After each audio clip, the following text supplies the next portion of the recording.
Votre voiture a été cambriolée et pourtant aucune trace d'effraction n'a été constatée. Cela pourrait être ce qu'on appelle un vol au brouilleur, un petit boîtier qui empêche la fermeture des portières d'un véhicule à distance. Dans ce quartier du nord de Paris la semaine dernière, 3 jeunes ont été interpellés après avoir pillé plusieurs véhicules grâce à cette technique. Comment très concrètement ils ont procédé? Le conducteur vient de se garer, il sort de son véhicule. Moi j'actionne ici pour empêcher le verrouillage. Le conducteur pense avoir verrouillé, il s'éloigne. Voilà. Et voilà. Je pars avec les affaires du monsieur. Très simplement, le conducteur n'a absolument rien vu. Ces dernières semaines, ce commissariat a interpellé 8 personnes au total pour vol au brouilleur. Une arnaque en augmentation qui inquiète les services de police.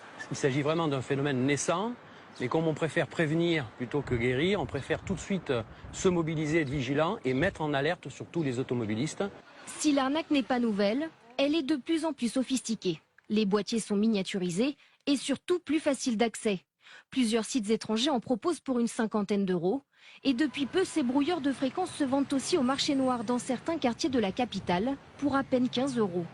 Une tendance d'autant plus inquiétante que les voitures commercialisées aujourd'hui sont de plus en plus automatisées.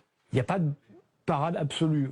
Certains constructeurs se sont un petit peu engagés dans la sécurisation de leurs voitures. Pour autant, on peut empêcher de fermer la grande majorité du parc automobile actuellement en circulation. Seule solution aujourd'hui, la vigilance. Vérifiez systématiquement le verrouillage des portières du véhicule, mais aussi ce qu'il se passe autour de vous. Car la portée de ces brouilleurs ne dépasse pas les 30 mètres. Les malfaiteurs ne sont donc jamais très loin.